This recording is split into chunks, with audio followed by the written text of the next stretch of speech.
to Emergency Management Associates. My name is Ron Tyler. I'm sorry I'm very, very late coming on the air. I'll make this short and sweet tonight. We spent all afternoon long trying to get our computer up and running. We took it completely down to the ground, restored all settings to previous settings, and that still did not work. I got home just about an hour or so ago and started putting together tonight's program, and then I realized that this was not going to work. So we're here again in front of you using our phone. Now I have some things I need to talk to you about, okay? So please hang in there with me. I would greatly appreciate that. I'm going to bring up my monitor here so I can see what you guys are talking about in the chat. I hope you guys are going to be joining me here in the chat and here on the program, watching our program tonight. The first thing I want to talk about is floods, mudslides, and fires in California. This is in Topanga Canyon. This is a mudslide that was a result of the fire in Los Angeles. Okay, this is a resultant mudslide, guys. It's not a joke. It's not a joke. Now, Southern California is finally receiving some much needed rain after weeks of drought. Historically dry and windy weather conditions fueled this month's deadly wildfires outbreak in California. But when it comes, the threat of landslides, mudslides, and toxic ash runoff from the burn areas. According to the National Weather Service, periods of moderate to heavy rain are expected through at least this afternoon, and could trigger flash flooding and mudslides, as we've already seen here in Topanga Canyon, Los Angeles area today. This is today. Flood watches are in effect through 4 p.m. today, which just passed just a few minutes ago. Okay. The rain is also helping firefighters who continue to battle the 4 active wildfires that scorch now 57,000 acres of land. The 3 biggest, the Palisades, the Eaton, and the Hughes fires. Big deal. Big deal.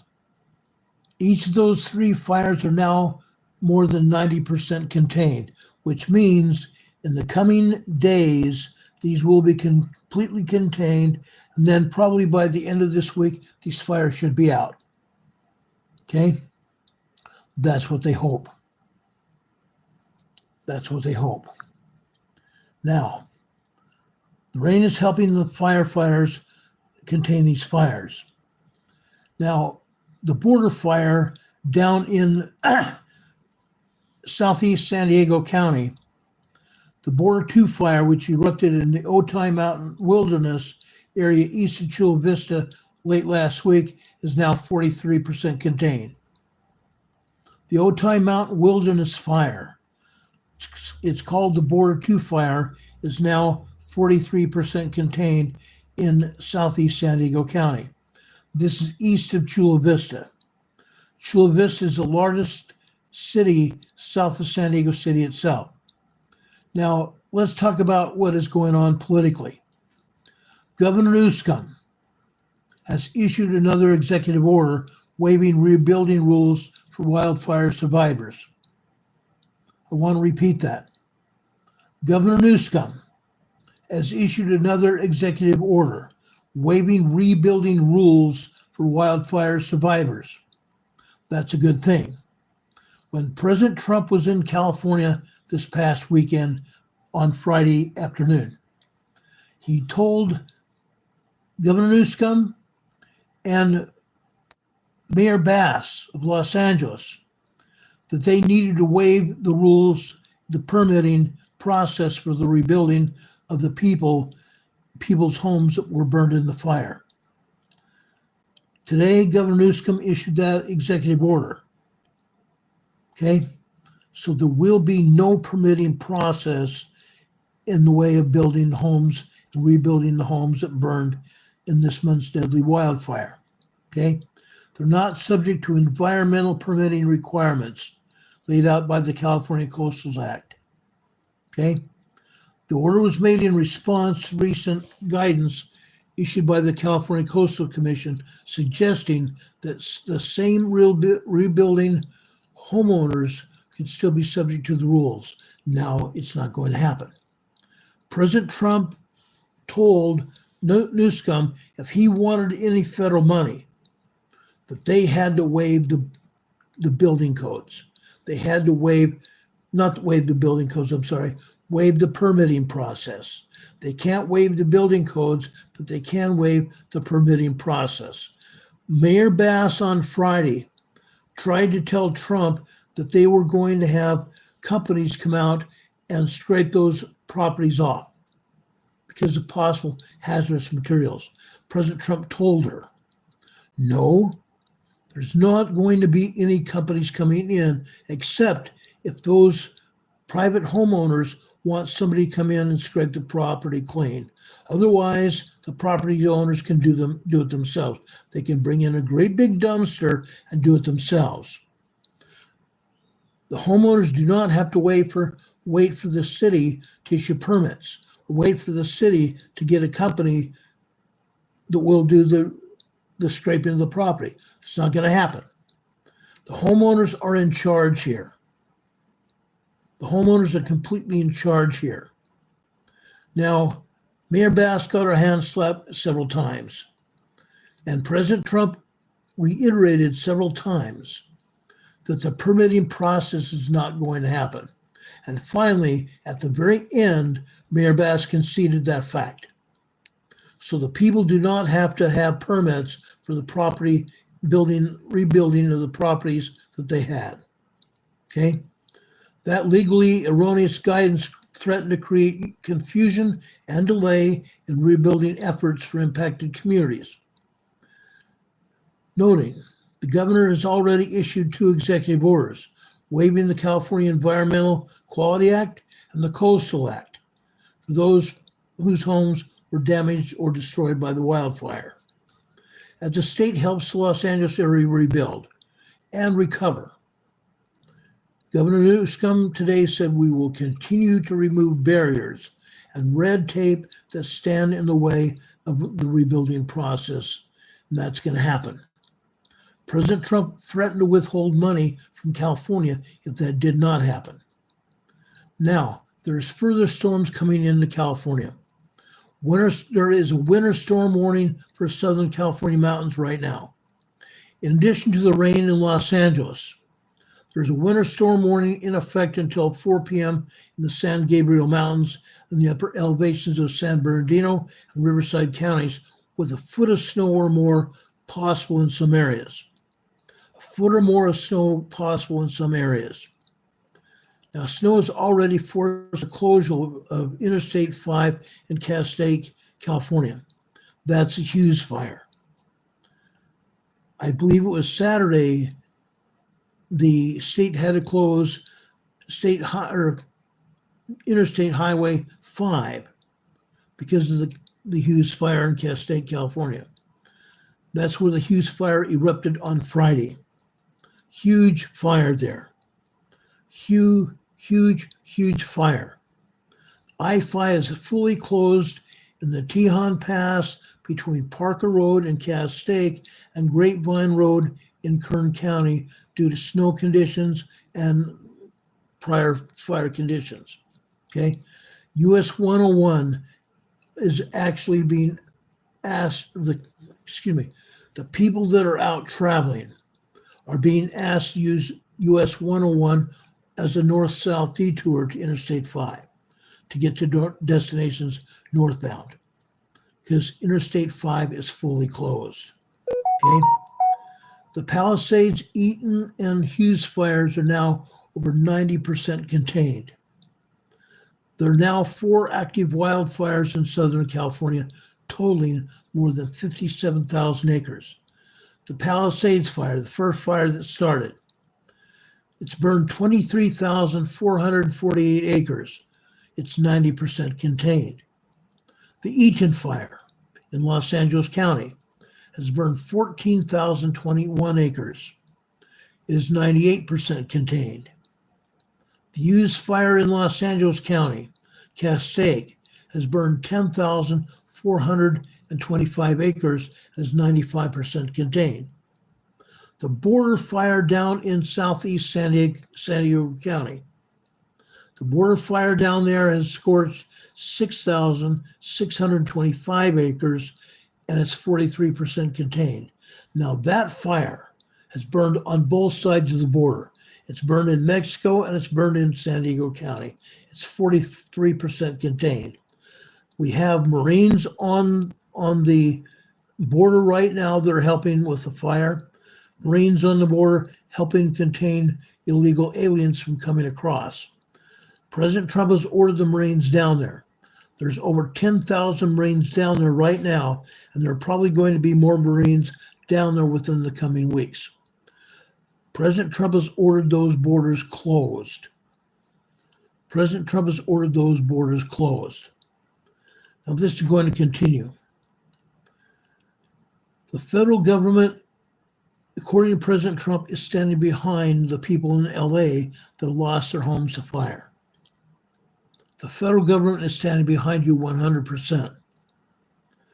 After touring the Pacific Palisades region on Friday, where several thousand homes and businesses were destroyed after 2 weeks of raging wildfires, President Trump held a roundtable event with California politicians, including Newsom and Bass, and the firefighters and the police. And he said, "I don't think you can realize how rough it is, how devastating it is until you see it." The president said the federal government is standing behind you 110%. But he lamented, "This is already the most expensive natural disaster in U.S. history. The numbers are going to be staggering." Trump also said that he would facilitate an increase in the flow of water from the northern part of the state to the south part of the state, because Newsom had mismanaged the water, had mismanaged the fire districts and the forests. President Trump said he's signing an executive order to open up the pumps and valves in Northern California. We want to get that water pouring down here as quickly as possible. He said hundreds of millions of gallons of water flow down into Southern California, and that will be a big benefit to all of you that are fighting the fires. It was unclear precisely to what the president was referring, according to the news media. But I heard him clearly say that that water will be soon flowing south for the firefighters and the residents of Southern California. In recent weeks, Trump has criticized Gavin Newsom, saying he refused to sign the Water Restoration Declaration. Newsom responded, "There is no such document as a Water Restoration Declaration. That is pure fiction." Of course he said that. Of course he said that. When President Trump landed on the ground in Los Angeles, he said, "We're going to need," Newsom told him face to face. He said, "Mr. President, we're going to need your help." Gavin Newsom warmly greeted President Trump when he landed on the tarmac in Los Angeles. Now, he said the state would need federal funds to deal with the ongoing wildfire disaster. But so far, that disaster had scorched more than 14,000 structures and resulted in more than 28 people that have been killed. Trump, who has expressed reluctance to offer federal funds to the state of California, spoke to reporters. He said, quote, excuse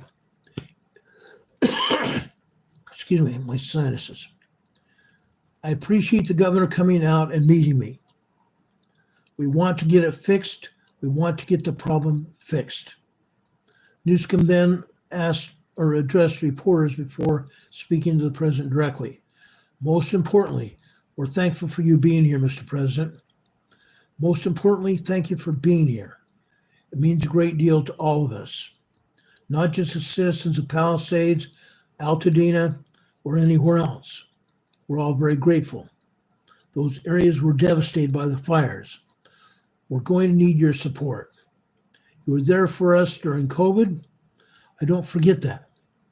And I have every expectation that we will be able to work together. Even Gavin Newsom has bowed to President Trump now. Now, the border fire in San Diego County has forced school closures.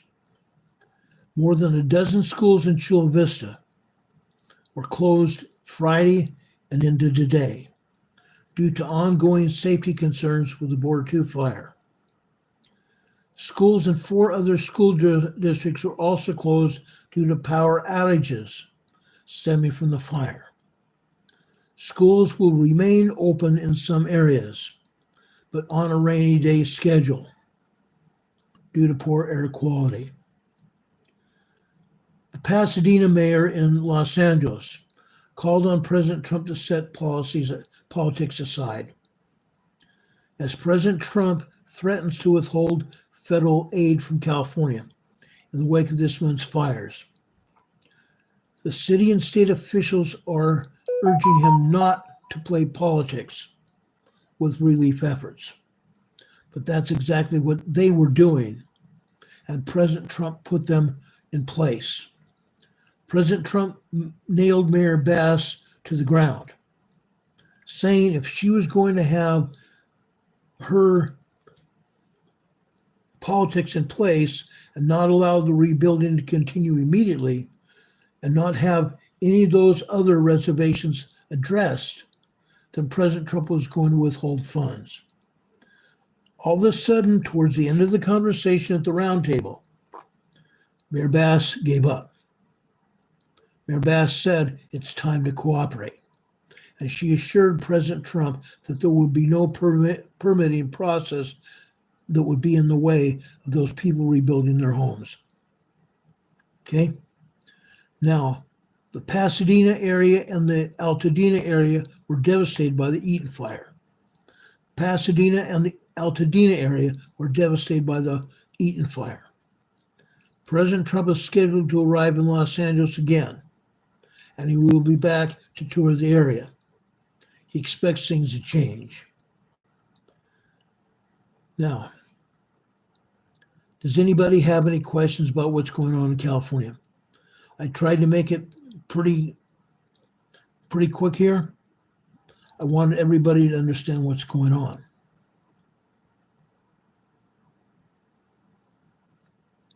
Sage Pup is asking, is that Ron's phone making the noise?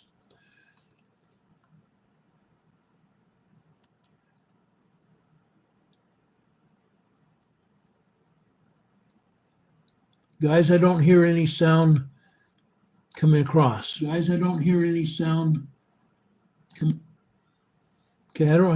at all, except the sound of my own voice. Sage Pup, what kind of sound are you hearing? What kind of sound are you hearing? What kind of sound are you hearing? As North says, she hears me. Joe Shinpa says he thinks so. Sage Pup says it's okay, Ron. Thanks very much, Sage Pup. God bless you for that. Anyway, things are happening here, and I'm going to keep a close eye on it because I want everybody to be with us on the same page. I want to make sure the fires are going to go out sometime in the next few days. Firefighting crews are continuing to make progress on the Hughes fire up in Castaic, California. That fire scorched over 10,000 acres since it erupted in Castaic Lake, California on Wednesday last week.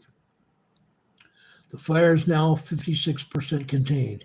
Nearly 54,000 residents of the Castaic area are still under evacuation warnings as of Thursday last week. And actually they said, I'm sorry, that was Thursday last week, but now they're saying today there's 90% containment around all 4 fires, or all 3 fires. The 4th fire is in southeast San Diego County. So the 3 LA wildfires are 90% contained. Do we have any questions?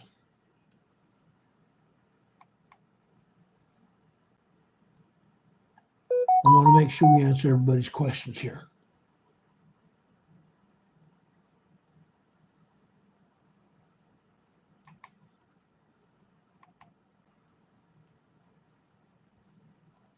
I care about what you guys think. I care about where we're at. I want to make sure we answer everybody's questions. There's a lot of indecision around. There's a lot of politics being played in Washington, D.C. still. The Democrats are alive and well in Washington, D.C. I want to make that thing perfectly clear. They're alive and well, and they're willing to do whatever they can to disrupt things going on in Washington and all across this country. It's sad. It's a very sad situation.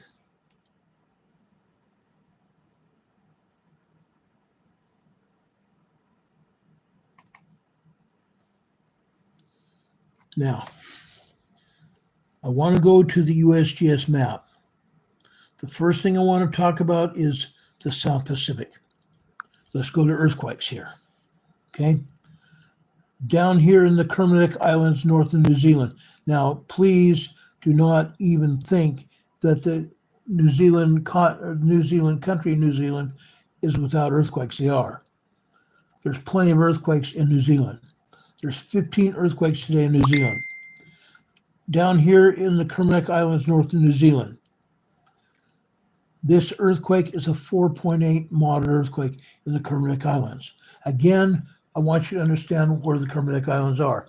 They're north of New Zealand, and they're unoccupied islands. They're not inhabited islands by humans. The Kermadec Islands are a bird sanctuary. The Kermadec Islands are a bird sanctuary.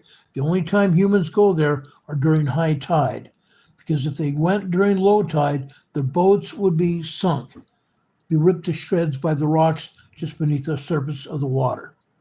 So the only time they go to the Kermadec Islands is during high tide. Check on the birds there. Let's go north here.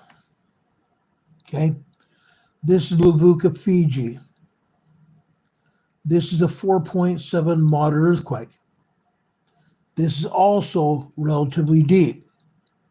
This is 526 kilometers deep, which means that this earthquake here in Levuka, Fiji, could propagate a larger, smaller quake.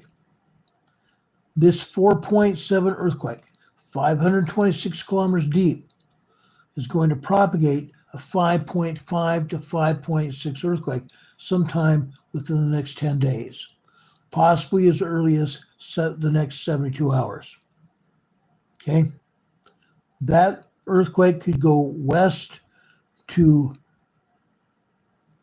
the Legacy Islands or Vanuatu, go west over into the Solomon Islands or Papua New Guinea. It could also go east to South America. Go east all across the Pacific here, all the way to Chile or Argentina here. Okay? That's still a powerful earthquake. Mid-range 5 is a very powerful earthquake. And this 4.7 could propagate a 5.5 to 5.6 magnitude earthquake sometime within the next 10 days. We're going to see that. The next one I want to show you is this one here. Okay? This is a 5.1 earthquake, a large 5.1 earthquake. This is near the Port Vila, Vanuatu. This is an aftershock. This is an aftershock of an 8.4 earthquake that hit here over a month ago.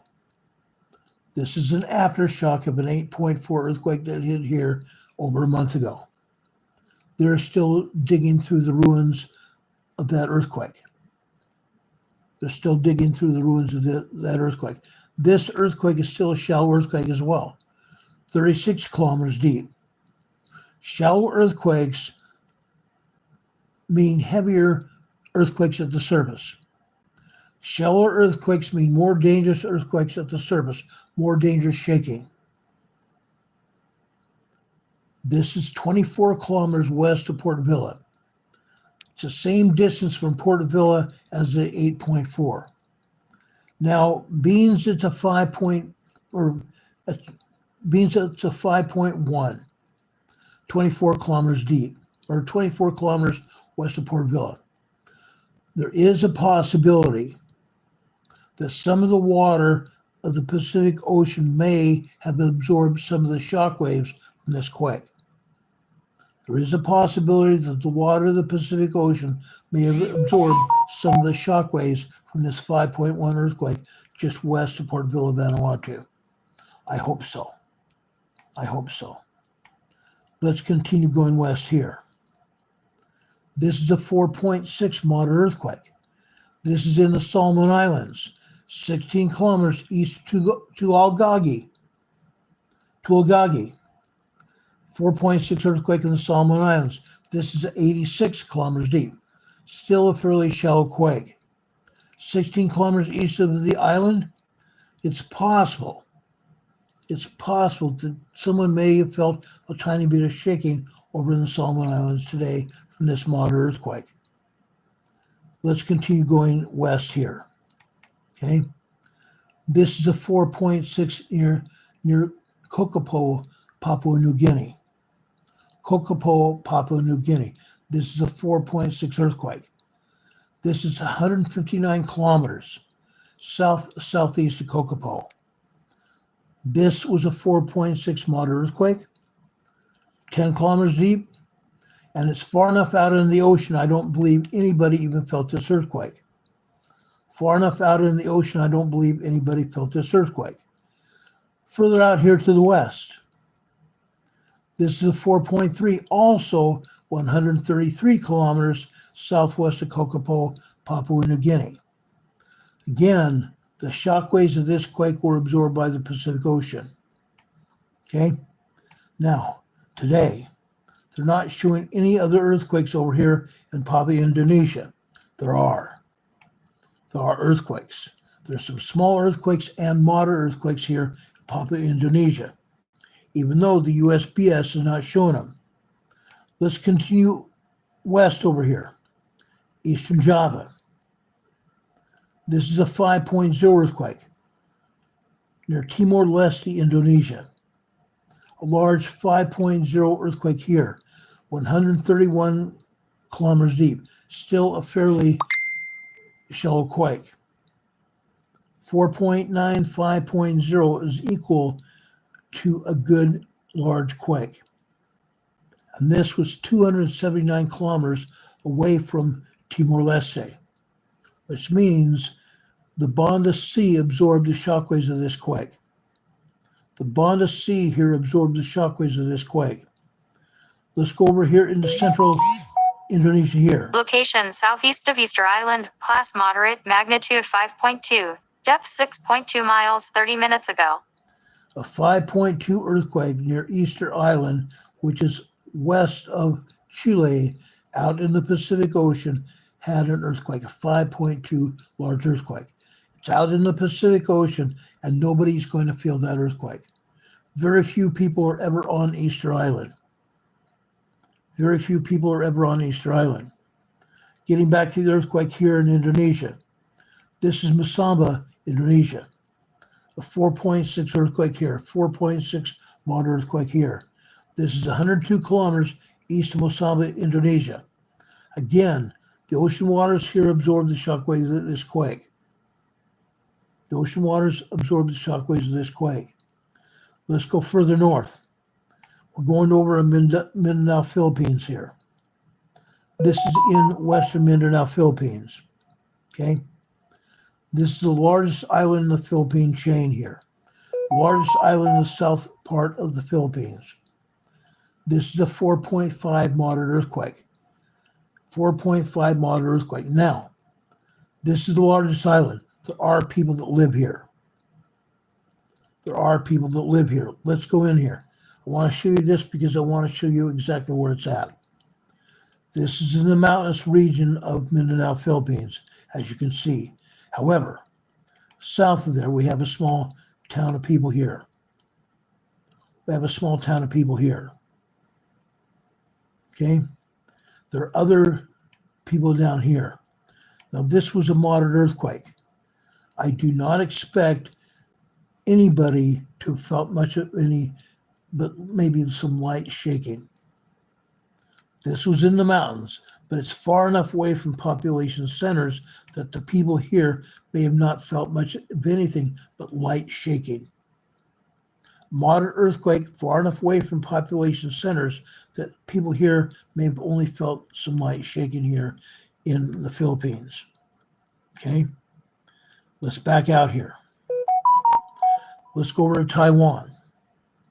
Now, no, I have not been on the air since Friday when my computer started messing up. Right here. Okay, this is in western Taiwan. This is near the epicenter of a 5.3 earthquake that hit here on Friday. A 5.3 earthquake hit here on Friday.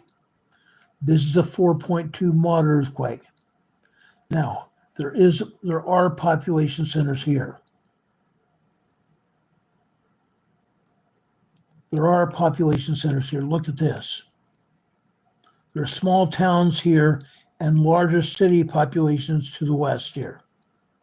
This is a 4.2 moderate earthquake, but I doubt anybody felt anything much more than light shaking here, except for the people that were located here in this town closer to the epicenter. They probably felt that 4.2 moderate earthquake, but anybody else didn't. They may have felt some very light shaking because this is a light 4.2 moderate earthquake. Okay? It's a lighter 4.2 moderate earthquake. Let's back out of here. Let's go over to the southeast coast of Taiwan. This is on the coastline. This is a 4.4 earthquake in Taiwan, 9 kilometers deep. This is 74 kilometers east-southeast of Yujing, Taiwan. Yujing, Taiwan. Let's look here. This is a 4.4 moderate earthquake, but look how the population centered here. These people felt some shaking here. These people definitely felt some shaking here. 4.4 moderate earthquake, 9 kilometers deep. Fairly shallow earthquake. Very shallow earthquake. Now, south of Taiwan here, look where this earthquake is. It's on the same earthquake fault zone as the earthquake north of here in western Taiwan. This is out in the ocean, in the South China Sea.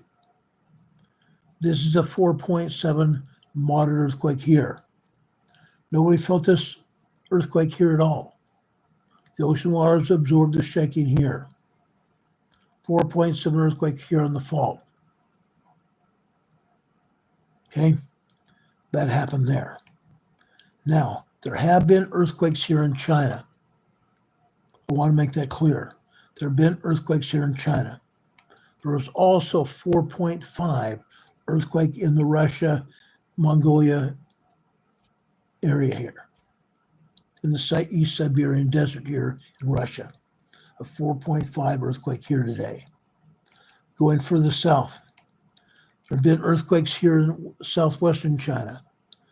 They're showing one earthquake here. This is a 5.0 earthquake, 95 kilometers northeast of Dupage, Nepal. Dupage, Nepal. Now, folks, this is a mountain area in the Himalaya Mountains. There are sparse populations living in the Himalaya Mountains. Now, I don't know where the population centers here that are in the Himalayan mountains. They're sparse populations. But you need to know that the Himalayan mountains is at the edge of the tectonic plate. Himalayan mountains is the edge of the tectonic plate here. That's why they get so many earthquakes here. Now that tectonic plate is not just right here, but it comes out of Indonesia. This tectonic plate comes out of Indonesia from down here. Okay? From down here in southern Indonesia, it winds up through Sumatra, goes up here into Thailand, Vietnam area, goes up into Myanmar, and right up here into northeastern India, and up here in the Himalayan mountains. That edge of the plate also stretches over here to Tajikistan and Kazakhstan and Afghanistan, right up in this area right here. Now, they're not showing any earthquakes here. I find it very surprising to note that there's no earthquakes shown here. I believe they've had at least 2 or 3 earthquakes that I've heard of.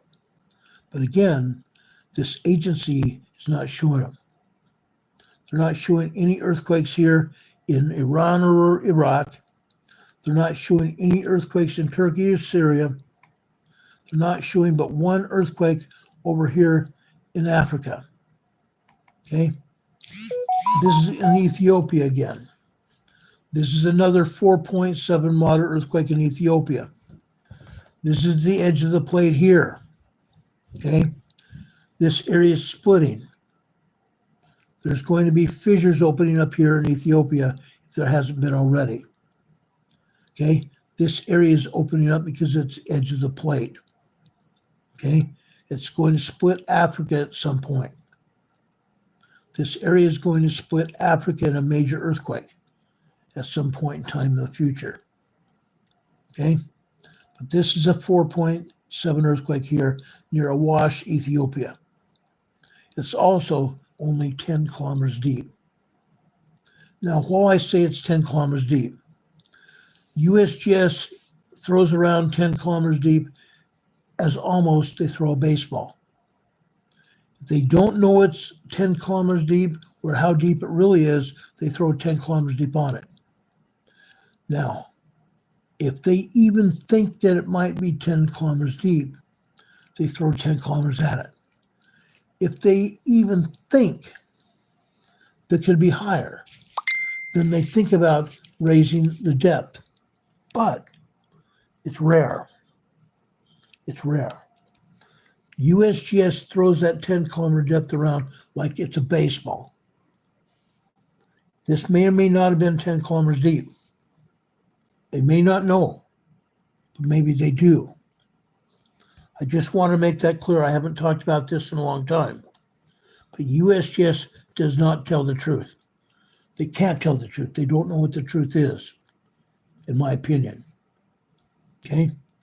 Now, let's go over here to eastern Turkey and the Syria border region right in here.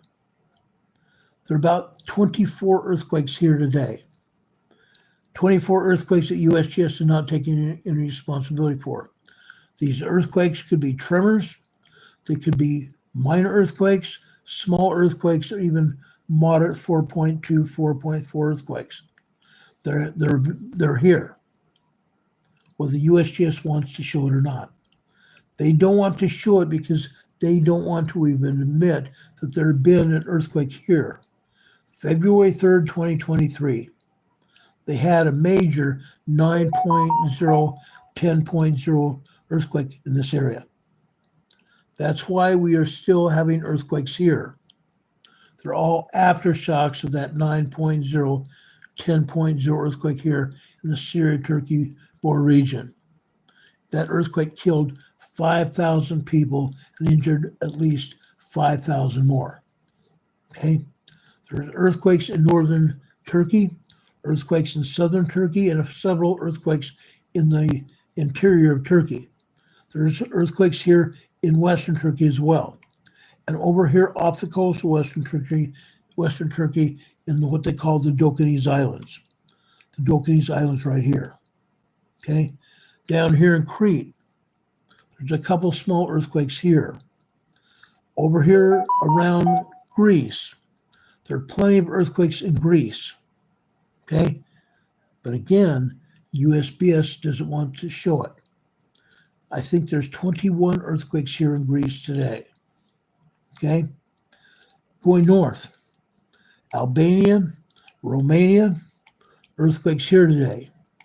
Italy, earthquakes in central Italy. Earthquakes, actually a handful of earthquakes in southern Italy, in the shoe or sole of Italy, of the boot. Okay? We go north. Northern Italy has also had a handful of earthquakes. We go north into the Himalaya Mountains. Well, not Himalayas, I'm sorry, the Andes Mountains. I have Himalaya on the brain. Here in the Andes Mountains, there are several tremors and minor earthquakes. Going north into Germany and Switzerland, there's some minor earthquakes and tremors here. Going over into France, there's some minor tremors here. Okay? Then we come over here to Spain and Portugal. Location southeast of Easter Island, class moderate, magnitude 5.8, depth 8.1 miles, 11 minutes ago. An aftershock over in the Easter Island region. An aftershock over in the Easter Island region. You just heard it from earthquake tracker. Now, here in Spain, in Portugal, there's a handful of earthquakes here. Only a handful of earthquakes here. Okay? They're happening. They're happening. Now, Iceland. There's only a handful of earthquakes in central Iceland. Where are they coming from? Where are they coming from, guys? They're coming from the Middle Atlantic Fault. The Mid-Atlantic Fault. The Mid-Atlantic Fault is expanding. The Mid-Atlantic Fault is expanding. It's going to break Iceland in half. At some point in time in the future, it's going to break Iceland in half. The Mid-Atlantic Fault is pushing Greenland and the United States and Mexico in a southwesterly direction. The Mid-Atlantic Fault is also pushing Europe and Africa in an easterly direction. That's why we have earthquakes here. Okay? Right here. Okay? I want to show you this. This is in York Harbor, Maine. York Harbor, Maine. One of the northern outposts in Maine in the United States. This is a 3.8 earthquake. A small 3.8 earthquake here in York Harbor, Maine.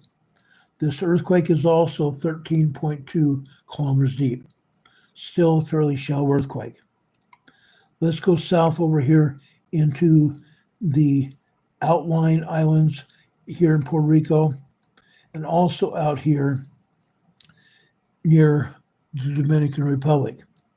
I'm going to start right here with the Dominican Republic.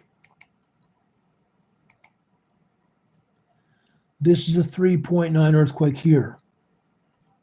Eastern Dominican Republic. 3.9, 4.0 earthquake. When I see 0.9 anything, I think that the USGS has downgraded the earthquake. This may have been a moderate 4.0 plus earthquake. Okay? This is also 127 kilometers deep. Still a fairly shallow earthquake. Okay? 9 kilometers south-southwest of Salvación de Higüey, Dominican Republic. Fairly close to a town. Fairly close to a town here. Let's zoom in here and I'll show you that. This is where the town is, guys. So people felt this earthquake. This is at least a 3.9, 4.0 moderate earthquake. Okay? People felt that quake. South of southern Dominican Republic here. This is a 2.8 minor earthquake here. 95 kilometers south of the Dominican Republic. 95 kilometers south of the Dominican Republic. Okay? Go east here. Let's go over here to southwestern Puerto Rico. We have several earthquakes here. Right here on the western side of Puerto Rico. This is a 3.1 earthquake. This is near Puerto Real, Puerto Rico. A 3.1 small earthquake. We go south. This is a 2.6 minor earthquake. This is 1 kilometer. In fact, I'm not even going to say it's north-northeast. I'm going to say this is in Maria Antonia, Puerto Rico. A 1 kilometer distance is a half mile. That is in Maria Antonia, Puerto Rico. This is 16 kilometers deep. These earthquakes that you're seeing here right now in southwestern Puerto Rico, these are aftershocks. These are aftershocks of 2 major earthquakes that hit here in 2019. 2 major earthquakes that hit here in 2019. The first was on December 26, 2019. It was an 8.0 earthquake. It was a major 8.0 earthquake. It destroyed homes, it destroyed businesses, and it killed several people and injured many hundreds of others. Major earthquake here. Right next to this earthquake, we have a 2.4 minor earthquake. This is just barely southeast of Magas Arriba, Puerto Rico. Just barely southeast of Magas Arriba, Puerto Rico. South of there. This is a 2.6 minor earthquake here. This again is 8 kilometers, 4 miles southeast of Maria Antonia, Puerto Rico. Okay? Further east here. This is a 2.0 minor earthquake here. Now this may or may not be an aftershock of those 2 major earthquakes that hit here in 2019. The second major earthquake was an 8.4 that happened on December 28th, 2019.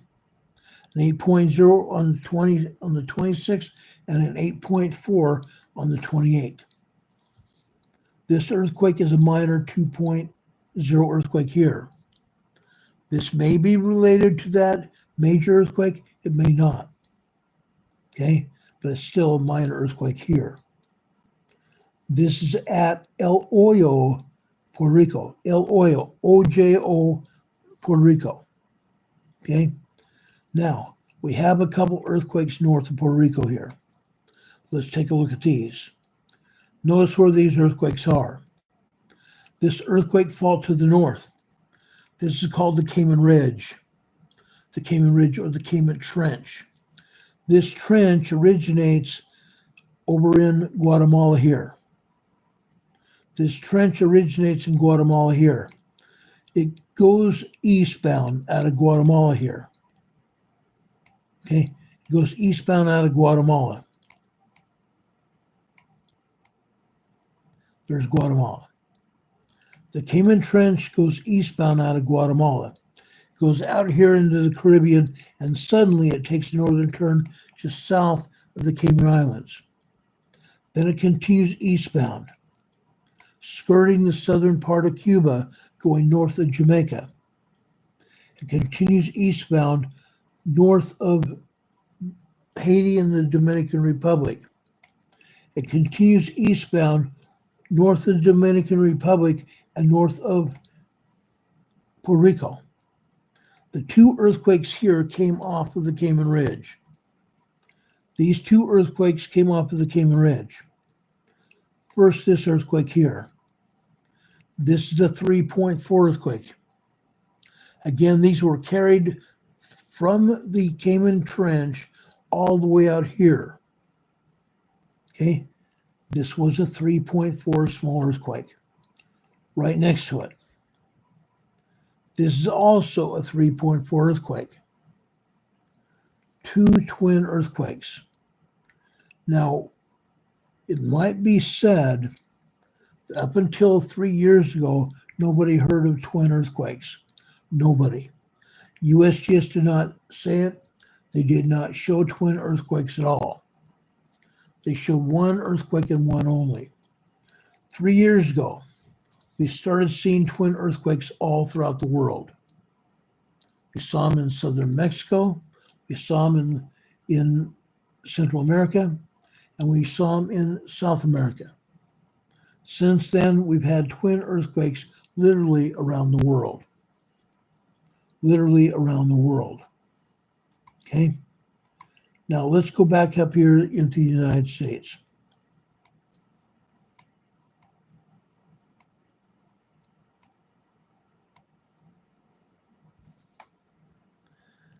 Now, you don't see any earthquakes here in the East Coast. There are earthquakes here.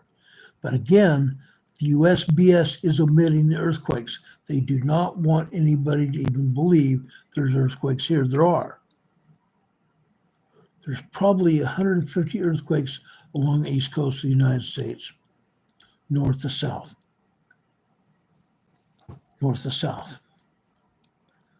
Now, where are the most of those earthquakes? Right up here in the mountainous regions of Georgia, South and North Carolina. Okay? Some people call them the Appalachian Mountains. Through North Carolina, these are different. Okay? These are different. Okay? But they're all part of the Appalachian Mountains here. This is the Eastern Continental Divide. This is the Eastern Continental Divide. That Continental Divide runs from Georgia all the way north into Canada. All the way north into Canada. Okay? Most of the earthquakes that we see are here in the mountainous region of the Appalachian Mountains. Okay? Now, they are showing one earthquake down here in the New Madrid area. Okay? This is in Ridgely, Tennessee. Ridgely, Tennessee. This is a 1.5 tremor. I'm going to tell you right now. There are more earthquakes here in Ridgely, Tennessee than they're talking about. Ridgely, Tennessee is famous for minor tremors and minor earthquakes. Ridgely, Tennessee probably has 25 or 30 earthquakes here alone. USGS only shows one of them. What a farce.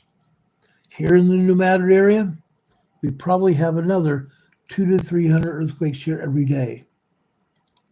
200 to 300 earthquakes here in the New Madrid area, stretching from the Gulf of America all the way up into the Great Lakes. All the way up here into the Great Lakes, including Illinois, Indiana, and Ohio. Okay? That's how far the New Madrid Fault stretches. All right? Now, they're not showing any earthquakes in Oklahoma, Kansas, or Nebraska. What a farce that is. There are earthquakes here. Those earthquakes are a result of fracking operations. Seismic energy coming from the Pacific Ocean to the west goes all the way across the North American continent, Canada, and the United States. And where there is fracking going on, or where there is people drilling holes into a volcano to tap steam from the volcano, that seismic energy finds those human-made earthquake faults and fractures the rock inside the earthquake faults, causing earth movement. Hence, minor earthquakes and even small earthquakes here on the New Madrid Fault, and also out here in Oklahoma, Kansas, and Texas, and Nebraska even. Okay? There are earthquakes here in Texas. I want to show you this. Okay? This is Midland, Texas. Good old Midland, Texas. There are many earthquakes here. We had a 5.0 earthquake here about August of last year. Large earthquake. This is an aftershock of that quake. This is a 1.1 tremor here. Right next to it, another 1.1 in Stanton, Texas. Stanton, Texas was actually the epicenter of that large 5.0 earthquake that hit here last August. Just south of there. Folks, this is also 1.1 tremor here, right there. Midland, Texas here. We go further to the southwest here. Okay, right here. This is Lindsay, Texas. Lindsay, Texas. You see something happening here, don't you? This is a small swarm of quakes. This is a 1.6. This is a 2.3 minor earthquake here. And this earthquake here is a 2.4. So we have two 2.4, 2.6s, and then we have a 1.6 right next to it. Lindsay, Texas. We go further south. This is a 1.6 in Coinosa, Texas. Coinosa, Texas, a 1.6 tremor. Let's go further southwest into Texas. Okay? Earthquakes here. Toya, Texas, a 1.6 tremor. Right here is a 1.8. Also Toya, Texas. We go west here. There's a good swarm of earthquakes here. Good swarm of earthquakes here, as you can see. These are also in oil and gas producing areas. All of these earthquakes in Texas are in oil and gas fields. All of them are in oil and gas fields. Let's zoom in here. I want to show you the oil and gas plots here. You can see them all over here. This is an oil and gas field. Okay. This is a 1.9 tremor here. Right next to it is a 2.2 earthquake. Just south of it is another 1.5 tremor. Okay. Let's continue west here. This is 1.7 here. All these earthquakes are in oil and gas fracking operations here. Fracking causes earthquakes. When the seismic energy comes in off the Pacific Ocean, it comes across the continental plate here, the North American plate, comes across this plate, and it finds these man-made earthquake faults and fractures the rock in these faults, causing earth movement. That's what we're seeing here. That's exactly what we're seeing here. Okay? Oil and gas fault earthquakes. Down here. They say this is in White City, New Mexico, but it's not. This is in southwestern Texas. This is at 1.9, 2.0 earthquake here.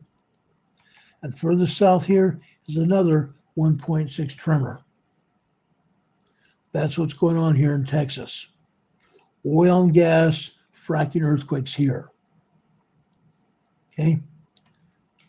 Let's go north here. I don't think we identified this earthquake here. This is a 3.0 in southwestern Texas here, right next to the New Mexico border. 3.0 small earthquake here. Now I'm going to expand this out here. I want to go up here. Okay. This is Helper, Utah. This is in central Utah. This is a 1.3 tremor here. Why did this earthquake happen? Folks, Helper, Utah is a town that is home to a bunch of coal mines. Helper, Utah is a town of open pit, not open pit, I'm sorry, a town of tunnels that pull out coal from the tunnels. That's why this earthquake happened. This is 1.3 tremor here in Helper, central Utah. Okay, let's go north. Northern Utah here. There's a reason I'm going here to show you these earthquakes. Okay, This is a 0.8 microquake. It's not as much as it's a microquake, but it is in northern Utah. This is 5 kilometers, 2 miles southwest of Thatcher, Utah. Thatcher, Utah. Guys and gals, this is the southern part of the Yellowstone magma chamber. This is the southern part of the Yellowstone magma chamber. The Yellowstone magma chamber is 11 Grand Canyons in size. 11 Grand Canyons in size. Okay? We go up here further to the north. Idaho. Clayton, Idaho, guys. This is southwest of the Yellowstone magma chamber here. This earthquake has nothing to do with the Yellowstone magma chamber. It has everything to do with fault zones here in Idaho. It has everything to do with fault zones here in Idaho. This is a 4.2 moderate earthquake. 4.2 moderate earthquake. This is 11 kilometers deep. Okay? Right next to it, we have numerous aftershocks. This is 1.3 aftershock. This is 1.7 aftershock. Down here further south, this is a 2.2 earthquake. This is in Stanley, Idaho. Stanley, Idaho. Again, these earthquakes are on fault zones. These earthquakes here in southwestern Idaho are in fault zones. Fault zones, guys. They have nothing to do with the Yellowstone fault zone. Okay? Some of these earthquakes are felt over a wide area because of the terrain they're in. The bedrock that's here in these areas where these earthquakes hit. Okay? They're felt over large areas. Let's back out here again. I want to go further to the northeast here. This, folks, is a quarry blast in Butte, Montana. A quarry blast in Butte, Montana. Butte, Montana has a quarry here. This is one time where the USGS is right. This is one time where the USGS is right. Right, literally, right next to the quarry here. Okay? This is a 1.4 quarry blast up here in Butte, Montana. But what do you think you got to know here? Why are we talking about northern Idaho, northern Montana, Wyoming? Yellowstone magma chamber. The Yellowstone magma chamber stretches from northern Utah all the way up to where? The Canadian border. The Canadian border area. Okay? This also may be an explosion at the quarry, a blast in the quarry, but it's also possible that this may be due to earthquakes caused by the Yellowstone magma chamber in this area. I wanted to make sure you knew that. Okay? It's part of the Yellowstone magma chamber here. Okay? Now, I don't show any other earthquakes here, but I'm sure there are. There always are. But they're not showing them here. I'm going to go west now. This is Elgin, Oregon. Southwestern Oregon. Earthquake here. A 1.5 tremor. Now, folks, we continue to go west here. This is Wapanita, Oregon. Wapanita, Oregon. A 0.8 microquake here. Over here.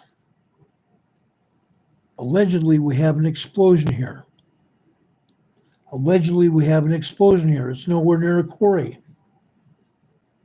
Nowhere even close to a quarry. They're calling this an explosion.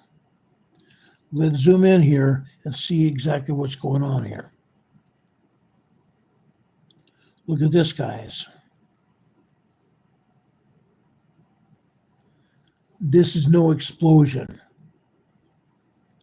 There is no explosion here. This is a tremor. Actually, this might be a quarry blast. I'm sorry, this may be a quarry blast. But I find it very odd that they have a quarry right next to a bunch of buildings here. This is right next to an industrial area here in Oregon. Okay? 1.6 quarry blast here in a quarry right next to an industrial area here in Oregon. Okay? So once again, USPS is right, but it's not just an explosion, it's a quarry blast at a quarry in Oregon. Okay? Let's back out here. We go north here. What do you think is here? What do we have here, guys? We have a volcano. We have Mount St. Helens here. They say this is a minus 0.3 microquake here at Mount St. Helens. This just happens to be 3 miles deep. This is not, I repeat, this is not above sea level. They have this as a minus 0.3, meaning it's above sea level. It's not. It's over 3 miles deep. This is over 3 miles deep here, guys. This is a 0.3 microquake here, 3 miles deep here at Mount St. Helens. It's in the volcano. It's in the volcano. Rock fracturing from the volcano. Magma coming into the volcano causing rock fracturing here caused that fracture here. But be advised, it's not the only microquake here. There are dozens of microquakes. There are dozens of minor earthquakes. There are also at least 2 or 3 small quakes here as well. Mount St. Helens is very active. Mount St. Helens is getting ready to erupt. Mount St. Helens is getting ready to erupt. Okay, let's go north. I just love it here. I just love this. We'll go north to Mount Rainier. Good old Mount Rainier. Well, guess what? This earthquake just happened here at Mount Rainier. Fascinating. They say this is a 0.8 minor tremor. A 0.8 tremor here at Mount Rainier. I'm going to tell you this. This is not only the one and only tremor here today. There are dozens of minor tremors here. There are dozens of minor earthquakes here as well. There are some small earthquakes here as well at Mount Rainier because they continue to lie to us. They continue to deceive us, trying to make us to believe that nothing's happening here. Mount Rainier is also struggling to erupt. There's going to be an eruption very shortly here at Mount Rainier. We don't know the day or the time, but it's soon going to happen. Mount Rainier is very active. Don't be deceived by them either not putting earthquakes here or putting a minor tremor or whatever here. There are large earthquakes here at Mount Rainier, and they refuse to talk about it because, again, they don't want to admit there's an issue.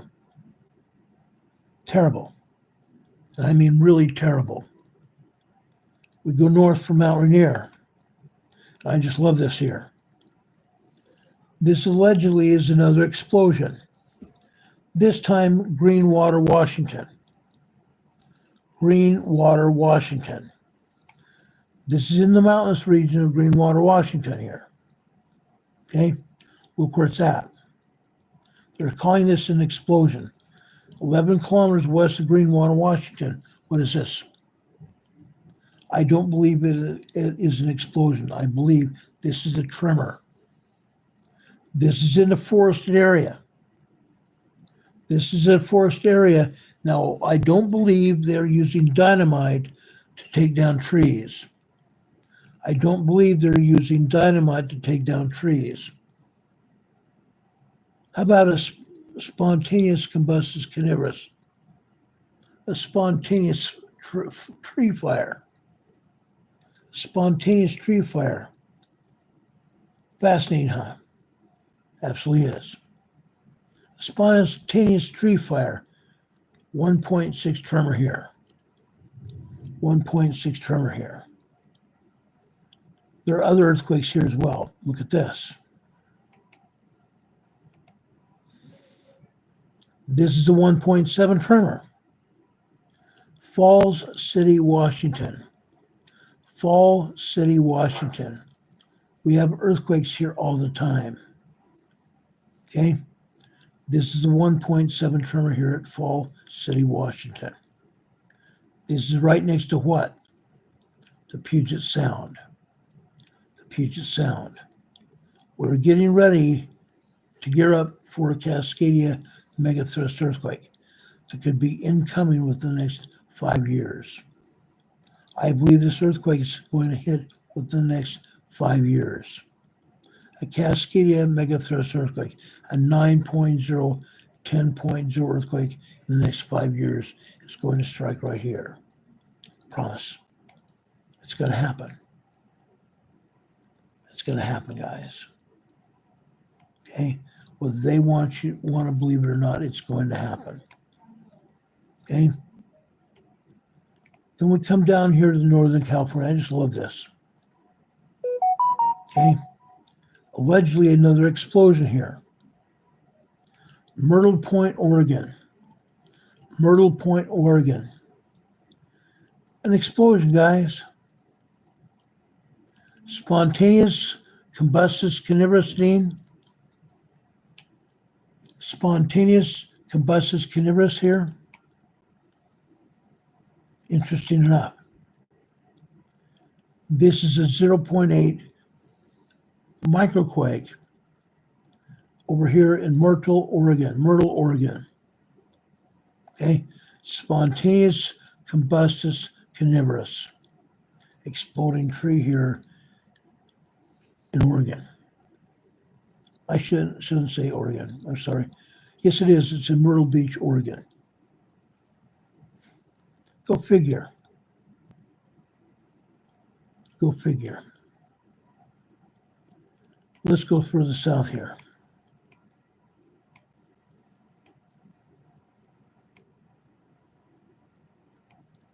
Right here. We don't see any other earthquakes in the Cascadia subduction zone. No other earthquakes here. However, there are. Off the coast of Oregon up here. Off the coast of Oregon, I believe it's 5 miles offshore. We have an undersea mount volcano. An undersea mount volcano, and it is getting ready to erupt. It continues to have earthquakes here, and it's getting ready to erupt. But of course, the agency won't tell us about it. The agency won't tell us about it because the agency doesn't want anybody to know. Fancy that. Fancy that. They don't want anybody to know. But look here. Southern Cascadia subduction zone. Southern Cascadia subduction zone.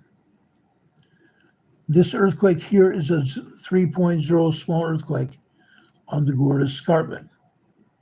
3.0 small earthquake on the Gorda Escarpment.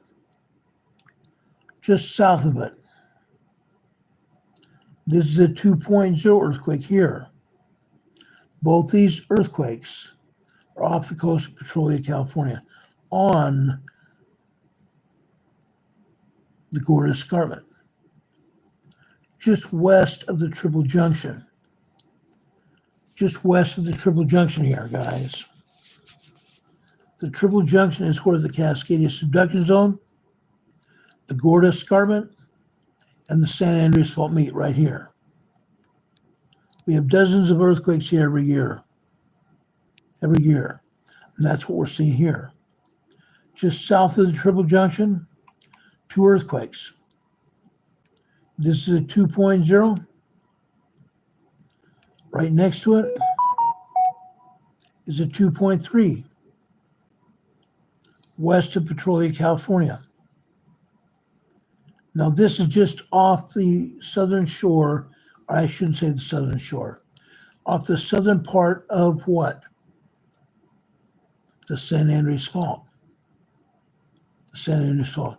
This earthquake here is on the southern side of the San Andreas Fault.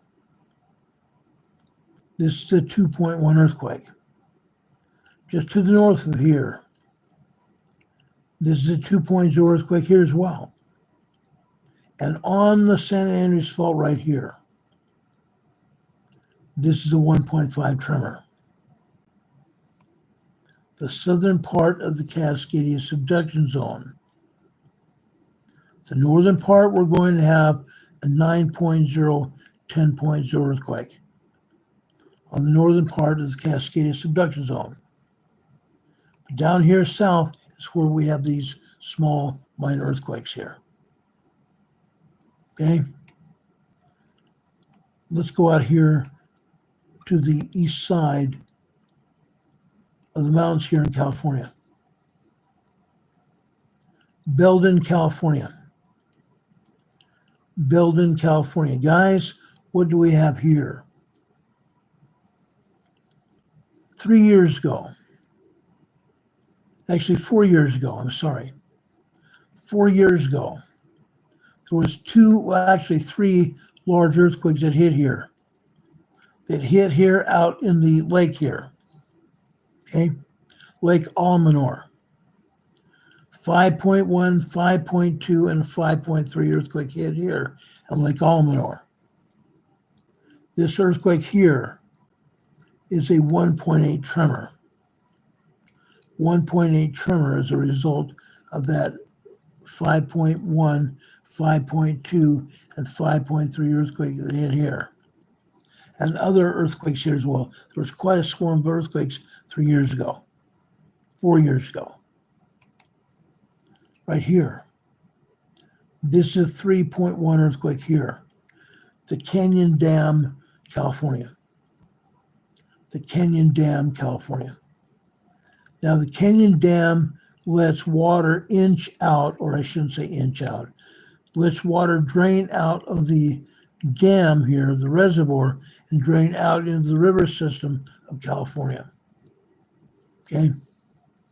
The river system here in California. Again, Gavin Newsom would have, oh, we don't have enough water. There's plenty of water. They just have to release it. And President Trump has released an executive order to make sure that happens. Okay? Let's go south here. Over here. Okay? I want to show you this earthquake here. Rockport, California. Rockport, California. This is north of the San Francisco Bay Area. Okay? This has nothing to do with the San Andreas Fault. This is a separate fault zone here. This is a totally separate fault zone. We go further south here. Redwood Valley. Good old Redwood Valley here. This is 1.2 tremor here. 1.2 tremor. You come over here. We have quite a swarm of earthquakes. Folks, here, men have drilled into the upper magma chambers of the lake. The upper magma chambers of the Clear Lake volcano. All of these earthquakes are due to the fracturing of the rock by seismic energy at the earthquake faults here. Each one of these earthquake faults is man-made.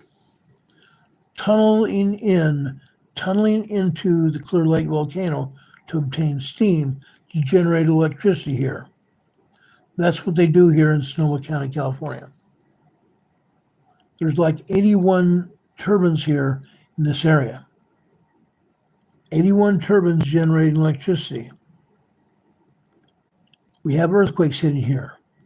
Earthquakes coming in off the Pacific Ocean, hitting these earthquake faults, these man-made earthquake faults here. That's why we have so many earthquakes here.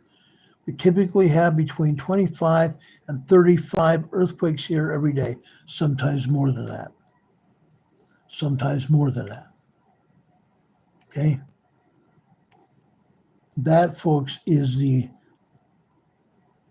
largest power plant in California. Largest power plant in California. It's a geothermal area. Geothermal, where men have dug into the upper magma chambers of the Clear Lake volcano to obtain steam to generate electricity in California for California or Pacific Gas and Electric in California and 3 other energy conglomerates, including, guess what? Rocky Mountain Power in Utah. Rocky Mountain Power takes power here from the Sonoma, California power plant here. Okay? Fact. Go further south here. Angwin, California. I wonder why. Look where it's at. Folks, I believe this earthquake here, okay, it's on the Walker Lane Fault Zone. The Walker Lane Fault Zone. This is a 1.9 2.0 earthquake here. 1.9 2.0 earthquake here. This is Angwin, California here. 13 kilometers southeast of Angwin, California. This is a 1.0 tremor here. Okay? This Walker Lane Fault Zone stretches from Southern California all the way north up here to Pyramid Lake. All the way north here to Pyramid Lake right there. Okay? The Walker Lane Fault Zone. East of the San Francisco Bay Area. Brentwood, California. A 2.0 earthquake here. Southeast of the huge San Francisco Bay. This is Alum Rock, California. Alum Rock, California. The earthquake just north of there is right between 2 major fault zones. Okay? One, the Hayward Fault. There is a fault zone just east of there. Okay? The name escapes me right now. I don't know why, but the name escapes me right now. Folks, 2 major fault zones in California. These are 2 of the most dangerous fault zones in California. Okay? Right here is 0.8 Alum Rock, right between the 2 fault zones.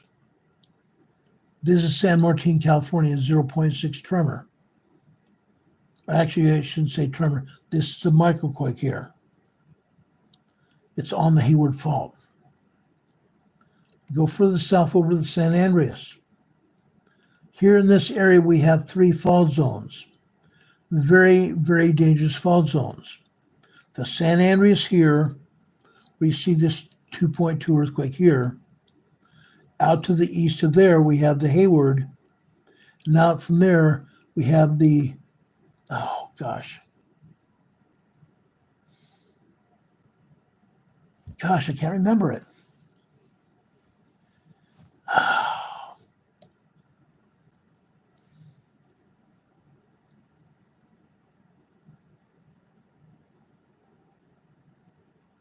Calaveras.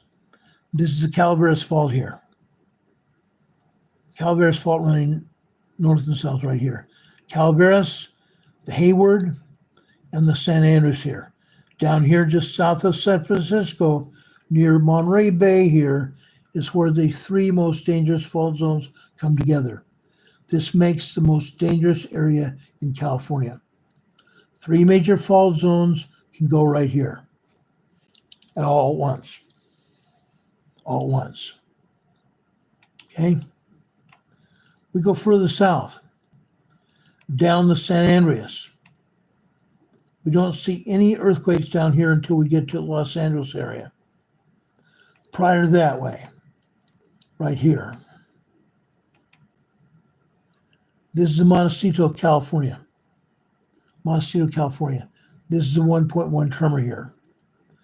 South of there, this is Ojai, California. Also a 1.1 tremor. Go further south here. This is a 1.6 near Malibu. 1.6 minor tremor here near Malibu, California. Okay? We go inland here. This is San Bernardino County. This is the 1.1 tremor in Upland, California. It's in a very much a suburb of Los Angeles, Upland, California. 1.1 tremor here. On the other side of the San Andreas here, this is a 1.4 in Crestline. This is in the San Bernardino Mountain area here.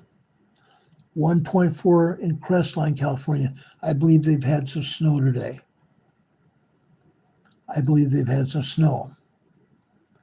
East of Crestline, Running Springs.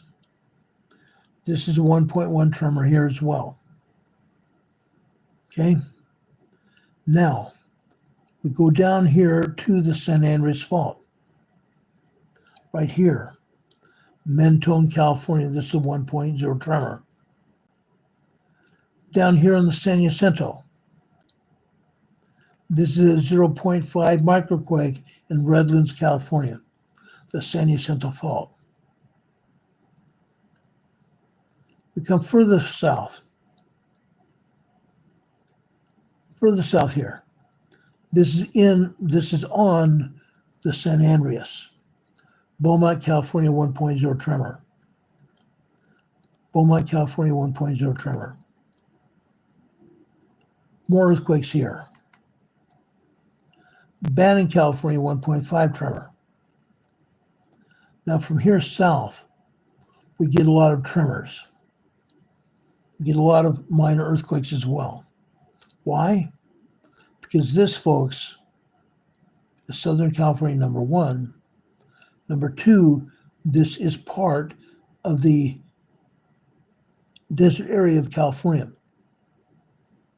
Okay? This is the Anza-Borrego Desert area of California, northeast San Diego County. Northeast San Diego County. We have a 0.8 microquake here. Further south on top, the San Jacinto Fault, we have a 0.5 tremor there, microquake there. Right next to it, just south of there, this is a 0.7 microquake. Just south of there, Anza-Borrego Desert, 0.5 microquake here, part of the Anza-Borrego Desert State Park in northeast San Diego County. Unreal. Smack dab on the San Jacinto, 0.7 in the Anza Gap, Anza-Borrego Desert. We go further south here. They're calling this Borrego Springs. 1.3 tremor, 15 kilometers east-northeast of Borrego Springs, California. Anza-Borrego Desert State Park. We go west.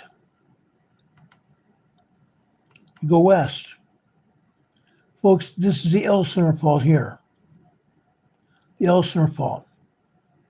Here we have a 0.6 microquake in Julian, California. North there, also on the San Jacinto, this is Fallbrook, California. 1.3 tremor in Fallbrook. Just north of Fallbrook, Powell, California. Powell, California, also northeast San Diego County. A 0.9 1.0 tremor. Unreal, guys. Unreal. Then we come further south here. Ocotillo Wells, California. Ocotillo Wells, California. This, folks, is more like on the Chocolate Mountains here, just east of Ocotillo Wells. I believe this is in the Chocolate Mountains, east of Ocotillo Wells, California. Okay? Then before I go south and east, I want to come over here to California. I mean to San Diego County. This is over in the fire area of Chula Vista. This earthquake is in the Chula Vista area near the Border 2 fire. I'm going to zoom in and show it to you. East Lake Chula Vista here. East Lake Chula Vista.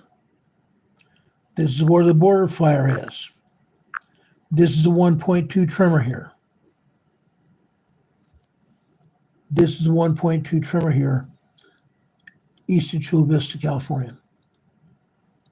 This is where the fire is. Okay? And I think you see the border here, right here. That is the Mexican border right there.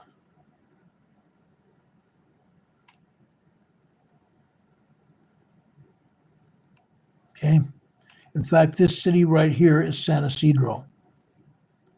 This is San Isidro here.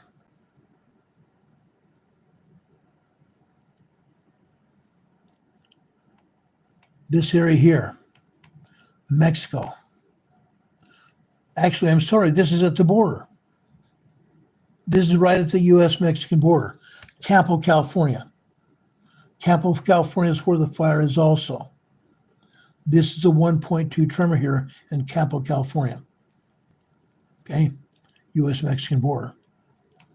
Two more earthquakes. This one here is at Calipatria, California. Calipatria has a seismograph here. USGS is calling this a 1.5 tremor in Calipatria. There's over 50 earthquakes here in Calipatria today. Over 50 earthquakes here in Calipatria, and USGS is only showing one. What a joke. This is just one of many, a 1.5 tremor here in Calipatria. We go north on the east side of the Salton Sea. This is north-northeast of Bombay Beach. USGS has this as a 2.0 earthquake. North-northwest of Bombay Beach. It's not north-northwest, it's north-northeast. Bombay Beach is down here. That's Bombay Beach. This is north-northeast of Bombay Beach. A 2.0 earthquake here. Okay, I've literally taken you all throughout the U.S. and the world. Does anybody have any questions about earthquake activity or anything else that we may have talked about? Or maybe we missed talking about it. Hurricane Heather says there's been earthquake activity in the fire areas. Yes, there have. There absolutely have been. And they may have to do with the fires. What happens with the fires? The fires loosen up because of the heat of the fires. Okay? The earth loosens up because of the heat of the fires, allowing the place to more freely move, allowing the earthquakes to more freely move. So this may have been just happened because we've had fire in these areas. Okay? Thanks for bringing that to our attention, Hurricane Heather. Appreciate that a lot.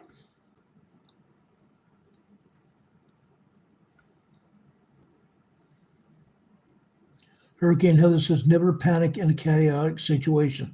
That's why we stress the need to have an emergency plan. That's absolutely right.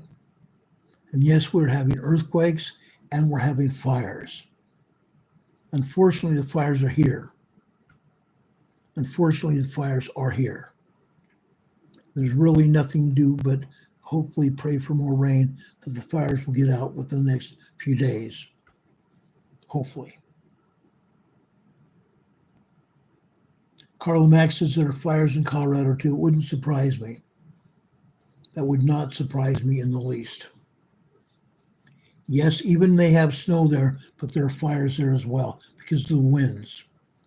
the winds come howling through the canyonlands of southern Colorado that turn those fires upside down and sideways. I've seen it happen.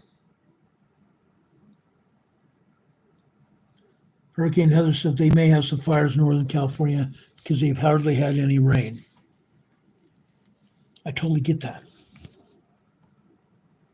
Ruthie B says the earthquake she felt today in Maine is she almost had her go get her go bag ASAP, which is just a small earthquake, just a very small earthquake, but I bet it scared you. Those kind of earthquakes are wake-up calls. Those kind of earthquakes are wake-up calls. Okay? Yes, they wake you up. Does anybody have any other questions?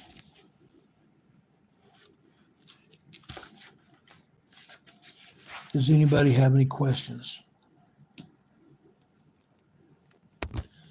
Now, in the coming days, I hope to get this computer fixed. I'm going to take it back to the guy that sold it to me, who I was with earlier today. And hopefully he can get it fixed, because this is ridiculous. A new computer, relatively new computer, that's going sideways on us already. Shouldn't be happening. It's an HP. It's an HP computer. Now, I want to go now here. Layla said they finally got some snow in Lake Tahoe. That's cool. Now, it's already 9 p.m. I wanted to get this program over by 8. It's 9 p.m. We've been on the air about 2 hours. I want to share a scripture with you. Now, this is Luke talking. This is in the New Testament. We're in chapter 9, verse 20, starting with verse 25.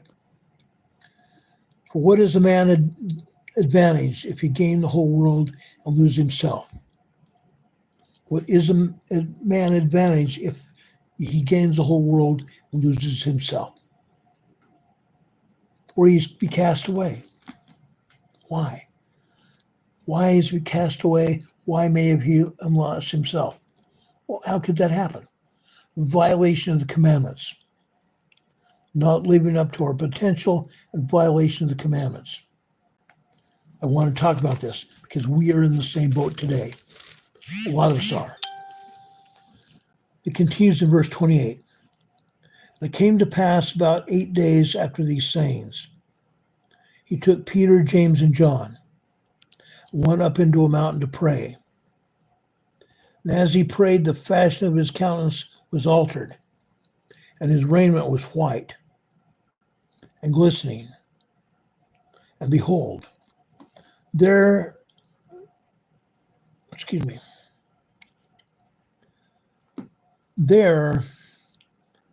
they talked to Moses and Elias, who appeared in glory, and spake of his decease, which he should accomplish at Jerusalem. Talk to Moses and Elias. Revelations to the apostles, brothers and sisters, who appeared in glory and spake of his decease, which he should accomplish in Jerusalem. But Peter and they that were with him were heavy with sleep. And when they were awake, they saw his glory, and the 2 men that stood there with him. And it came to pass, as he departed from him, Peter said unto Jesus, Master, it is good for us to be here. Master, it is good for us to be here. And let us make 3 tabernacles, one for thee, one for Moses, and one for Elias, not knowing what he said. Brothers and sisters, Moses and Elias appeared to Jesus Christ, and Peter, James, and John. Christ's raiment changed. Heavenly visitors came to Moses and Moses and Elias. Heavenly visitors came to Peter, James, and John and Jesus Christ. Peter said it was good for us to be here. On this same token, I'm going to tell you this. It is good for us, each one of us, to be here tonight. It's good for each one of us to be here together tonight. I appreciate the opportunity you guys have given me to be here with you. I ask the Lord's blessings to be upon you in all that you do. May God be with you. May God bless you with those things that you stand in need of. Brothers and sisters, I love you very much. Please help support us here. Demon Catman just said Ron loves cards and letters and parcels. You can send check donations to our address at 104 North Green Street. 104 North Green Street, Box 105, Morganton, Morganton, North Carolina. The zip code here is 28655. You can also, in the top part of our program description, right below this video here today, right there in the top part of our program description, you're going to see a way you can join as membership here on the EMA program. You can also see right below that our email address, and you also see our Venmo and PayPal addresses as well. So you can help support this program. We greatly appreciate that. I want to thank you all for being here. As Paul said, it's good for us to be here. We haven't come these long distances for nothing. We've come here to feed our souls. We've come here to feed our souls. Brothers and sisters, I love you. I love you. I worship here with you weekly, and I appreciate that. God be with you this day and always. God be with you until we can meet again. We'll see you on the other side. Good night, everybody. Much love.